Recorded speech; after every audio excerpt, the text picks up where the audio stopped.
How's practice the past couple of days for you personally? Cold, but man, it's been good. Got a good game plan. Just flying around, so it's been pretty good. Does it feel different without Jamar? No, I mean I'm just going out there working every day, just like if he was here. So. Obviously, the big story this week is Joe returning to 11 on 11s. How have you thought he's looked the first 2 days back at practice in 11 on 11s? Joe's been looking good. I mean, he looked good last week when he was practicing. I'm happy for him. You know what I mean? Just to get his feet back wet, and it's been good. Would you be surprised, or are you expecting him to play Sunday? I wouldn't be surprised. I don't know. I asked him yesterday, and he just looked at me like this. But I don't know. So I guess only he knows. The way he's practicing, does he look like a guy that could play on Sunday? For sure. Yeah, he's practicing like he was week 1. So that look that he gave you, I don't know. I guess it could go. But I assume good. Well, if he looked good throwing the past couple of days, that's... Man, Joe's been looking outstanding, man. He's slinging it deep, short routes. Everything's been pretty good. So, what would it do? Obviously, you don't have Jamar this week. If you did get Joe back in what's got to be a must-win game at 3-7. It'd be good to have him back for sure. Obviously, without one on the other side. But I feel like we'd be all right. We've done it before, in the past. So we'd be all right. When you did it, I think you guys did it a couple years ago. You won a game in Pittsburgh. Do you guys think you're deeper at that position now than you were then? Yeah. The guys that we got, we just we work hard every single day, and I got full belief in Mitch and Yoshi and Chuck and all that. So with you not having Jamar on Sunday, how does your mentality change as you approach the game? It doesn't really change for me. I go in every single week with the mentality that I'm going to dominate, and that's been my mentality since day one. So. People always say, they got 2 number 1 receivers. Does Sunday kind of gives you a chance to show that, or you just think you show that every week anyway? I feel like I show that every single week. That's my goal, is just go out there and perform at the highest level. Against pros. So I feel like we got 2 number 1s for sure. Is there a different intensity, a different energy with Joe back out there? Guys flying around. The energy's high, so for sure. You think Gonzalez is going to be following you? I have no clue. What do you think of him on tape? Guy's good. Got good feet, technically sound. He's one of the top corners in the league for a reason. Is there a difference? Do you need a bunch of reps with either Joe ahead of this game? You've obviously caught a ton of passes from Burrow. You have a great rapport with Flacco. They're both taking reps. How does that impact it? Doesn't it? I feel like I need a lot of reps, whether I've been practicing with them for years or not. It's always good to have reps on reps, stack those reps just to, be comfortable come Sunday. How much are you enjoying the streak that you're on right now personally? Touchdowns. Yeah, it's been pretty cool. I really haven't been keeping up with it. Obviously, a lot of people come up to me. I see the stuff on the internet and whatnot, but it's been pretty cool, if you ask me. Hopefully I can keep it going. Let me ask you, would you rather have the touchdowns and sacrifice some of the yards over the course of the season? I'd rather do whatever it takes to help my team win. If that's whether get yards and set it up for Chase Brown to run it in, I'm okay with that. If that's go out there and score a deep ball or score in the red zone and not get the yards, I'm okay with that. A lot of receivers would have said last year, I'm going to go somewhere else and be the man. And you decided to stay and be one of 2 men. Why did you do that? I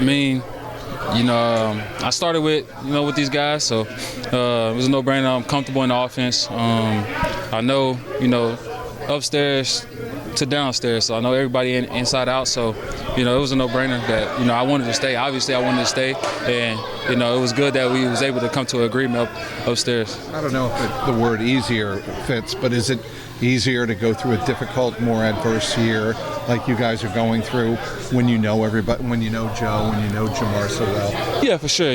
Because we've been there and done it already. We've been through adversity plenty of times, so we know how each other react to adversity, and we know how to respond to it as well together. You think Joe Burrow gave you a look? You said Joe Burrow gave you a look, like a good look. Can you recreate the look? He just looked at me like, I don't know what that meant. I don't know if that was a good or bad, but I assume good. You feel good? Yeah. Okay. I assume good. You get 5 touchdowns, I think, with Flacco or something like that, 4 or 5. How would you? I mean, you've known the guy for a month. How does? I love him already. Yeah. What's the chemistry with you? Man, you know, when he first got here, I'm sitting in my seat. You know, I turn around to see some tall 6'7" dude walk behind me. I'm like, what the hell?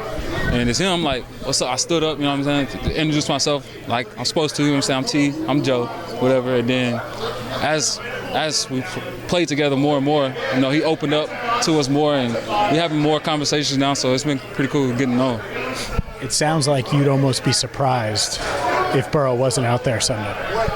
One more time? It sounds like you'd almost be surprised after the look, after him practicing. Yeah, I would be surprised if he's out there as well. I mean, just like everybody else would, because I don't know just as much as y'all don't know. So you think it'd be surprising if he played? Yeah. Yeah. What does it say about him that he is able to beat every timeline he's ever been given? Like, I don't remember the last time. He seems to beat every timeline. Every time he's been hurt, he comes back quicker than anybody thinks. That's that competitiveness in him. You know, he wants to be out there with his guys, you know, hard work and grinding it out with us. So, you know, that's that competitiveness. Y'all have 3 wins in 10 games this year, yet your quarterback's doing that. What kind of message does that send to everybody when y'all are having the season you're having and he's doing that on the side to get back on the field? I mean, it just shows that, you know, that he wants to be here for his guys. You know what I mean? And, you know, that's really all it is. Flacco seems very impressed with your vehicle. Sorry. Yeah. How many do you have? How many cars do you have? Not enough. So you're a car guy, right? Yeah, I love cars, yeah. Have you always been a car guy? Always, you know, funny story, when I was younger, in Little League, it was hot in the middle of a game, and in the middle of a game, I literally walked in the stands, sat by my auntie, and she brought me with Hot Wheels cars. She said, if you go out there and score a touchdown, we'll go to Walmart after the game, and we'll get a Hot Wheels car. And I went and scored twice. So I got me 2 Hot Wheels cars. So, man, I always like cars. You know, my dad instilled that in me, and I've been liking cars ever since. You remember what Hot Wheels you got? I can't remember the exact one. I just remember that the car was purple. Yeah. Do you have a favorite car? Do I have a favorite car right now? Yeah, I do. Right now, it's the Porsche. I like Porsches right now. So. You got one, right? Yeah. We would ask Jamar this, but because it's here, is there a party that hopes that, you know, maybe Joe takes some extra time? Jamar has always been adamant, like, listen, Joe, take as much time as you need. Don't rush back. I agree with him on that. You know what I mean? He needs to take as much time as he need. But, I mean, he looks good. So, I mean, if he's ready, then I'm ready. You know what I mean? At the end of the day. But, yeah, man, I think, you know, take as much time as he need to get back 100%, which I think he is now. So. You saying you think he's 100%? I think he is, yeah. He's moving around like it was week 1, so. Is it one of those things where y'all know, no matter how much y'all tell him to be patient, Joe's going to come back when he's ready? He's going to do what he's want to do. When he's ready, he's going to come back. Also, I didn't ask you about Jamar and the whole thing. What's kind of the conversations been like with him? Like, we haven't talked to him.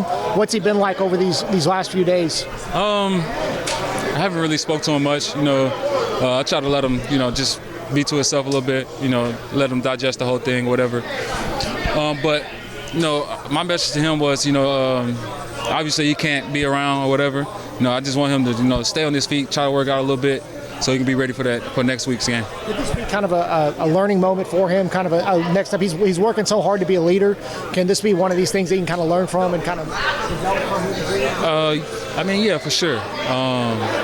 You know, he's a leader. I mean, it happened, you know. I guess, you know, stuff happens, but, you know, he's a leader inside the locker room and outside the locker room. So, you know, people do things that they don't mean, and, you know what I mean. So he'll be all right. He's gonna come back stronger and be a good captain for us.